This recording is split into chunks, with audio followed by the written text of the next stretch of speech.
Beth Shepard with the University of Florida Brevard County Extension Office, and I'm going to talk to you today about grilling. I love grilling, I love summer, and Florida is the place to do it. But first, we're going to have Gus talk to you about grilling on the grill, right? I'm going to show you the food, he's going to show you how to set up a grill. So I'm super excited to have our 4-H program assistant, Gus Kerner, show you how to do that. Here you go, Gus, it's up to you. Hey everybody, my name's Gus and I'm with the County Extension Service, and I'm going to help you get a charcoal grill going today. We're going to cook outside, and we could be using the gas grill, but I like old school of charcoal just for the flavors it gives off and such. And to do that, we have a few tools that are necessary. Of course, I have my grill and I have my charcoal. Usually for a family serving, a 3.5 pound bag is just ideal. I could use matchlight, but with our system we don't use matchlight. I have a pair of gloves that are handy, a pair of pliers, and of course a lighter to get things going. Now over here I'm using a chimney charcoal starter. These are awesome. I put some brown butcher paper or crumpled up newspaper underneath, not too tight, but just enough to get some airflow and get the fire going. Put the rest aside.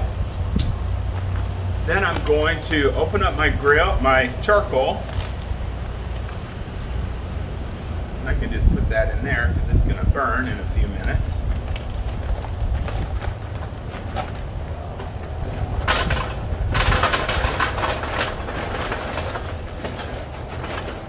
Fill up the charcoal. Get things evenly distributed a little bit. Then I'm going to light the paper with this lighter. Now I could have used gas. Gas is great. It's a little bit easier, more convenient. There we go. I think we have it lit now. I can see smoke coming out. I would not recommend doing this with a little bitty match or a short lighter.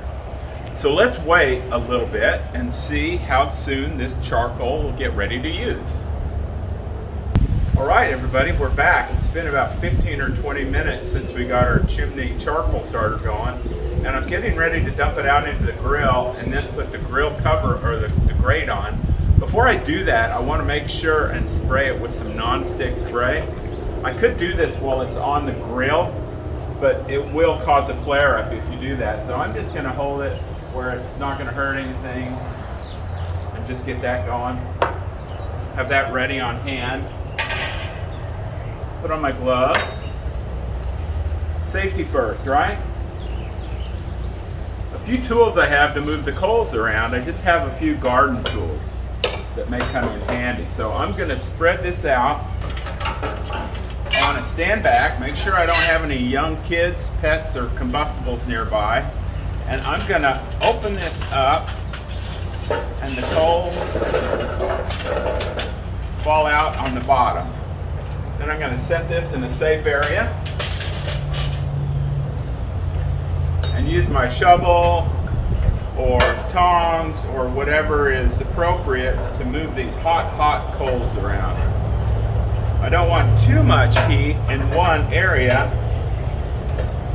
but I'll just get it spread out evenly. And if I was not wearing gloves, I would be hating life right now.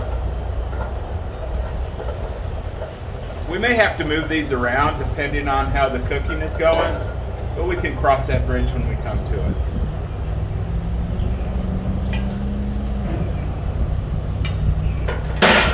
There we go. This is down on the lower portion. I'm going to raise that up a bit since we have so much heat on our stove today. There we go. We're ready to go. Our grill is going to heat up, and if we let it heat up until it's cherry hot, we will leave nice grill marks on one side of the meat or the vegetables that we're going to cook. So let's just sit until we're ready to put on our food.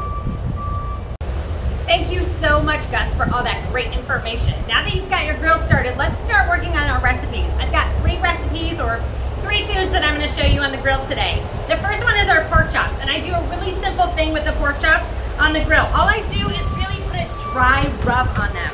It's kind of like a garlic herb rub that I just purchased from the store, and you can just see I am just sprinkling it on. This is a pork chop steak. This is the way I have husband and 2 boys, they love pork chops on the grill, and so I am just gonna get this going. I'm just gonna sprinkle it on, and then we are gonna just put this right on the grill. This is a nice big piece. Generally speaking, I do about 5 minutes on each side. All right, I've gotta get my lid open, so give me a second. All right. Now, you might determine where you feel all the heat before you're putting it in, and decide how fast it needs to cook. Like I said, I've got a nice big thick piece right here. So I'm gonna put it right over here on this side. I am gonna keep checking on it to make sure, see if I need to move it, right? So now I got it nice and spread out so that we can get that going. I want you to know I'm only putting one on right now, but I want you to know that I do not reuse the same container. So if I have raw meat in one container, when I'm done taking that off the grill, and I'm gonna probably change up my tongs to make sure that I'm not committing a food safety error by mixing that raw meat with that cooked meat. All right, my next thing that I've got for you is kebabs. That is my other true love. I just get a thinly sliced sirloin steak, and they always say on the package, it always says great for fajitas, so I know I've got the right one, right? And I just slice it up, and then I'm gonna make my kebabs. If you've never made kebabs, you can do it on a Mel skewer, which makes them kind of cook a little bit faster. I have some wooden ones today that are my one-time use. And you can put anything you want on it. Favorites in my family would be onions, bell peppers, and then sometimes I put on cherry tomatoes if I have them. Sometimes I use whatever's been left over, right? If I have leftovers or I only needed one pepper for one of the recipes I was doing, I might decide to make this and add all the rest. So you can create it however you would like. The key is to make sure that most of your things are the same size, all right? So I'm gonna stick an onion on, and then I'm going to grab my meat. Just so you know, I've had it marinating in here. And the way I like to do it, and I just have this one, this is gonna be where it all goes. In here, I just roll up, you can see my little slice, right? Oh, you can hear the beeping, right? We're outdoors. Welcome to the outdoors. You never know what you're gonna run into. So I'm just gonna roll it nice and tight. I try to make sure they're all about the same size so they're gonna cook evenly. Then I'm gonna probably add a nice, beautiful orange bell pepper. And then I'm gonna probably add another piece of meat. This one's a little bit longer, but they all are about the same. And I'm gonna roll it up nice and tight so it fits on there. So I usually make this marinade, or I have this marinating all day in the refrigerator, right? The safe way to do that. And so when I do that, what is my marinade? Well, for this marinade, I usually use a little bit of oil, a little bit of soy sauce, and a little bit of Worcestershire sauce. Nothing amazing, and a little seasoned salt. Nothing crazy amazing, nothing different, but I like to let it marinate in that. And I'm just marinating the meat to get that going. So I want a nice full skewer here. So I'm going to add a red pepper real quick. Kind of mushing it down, as you can see. And I want to do one more piece of meat.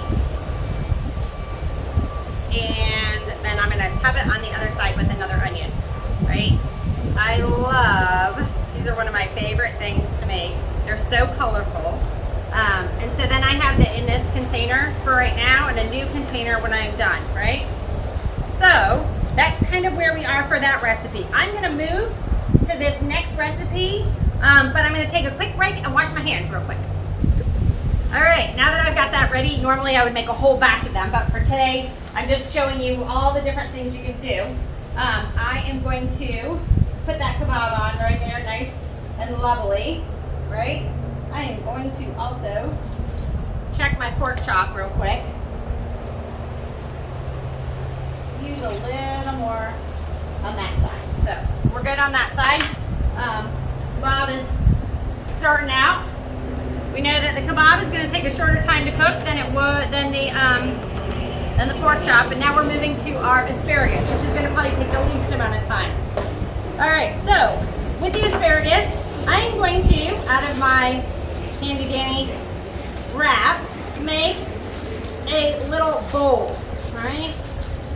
An open top bowl. I've already sprayed it just to make sure that we're not going to have any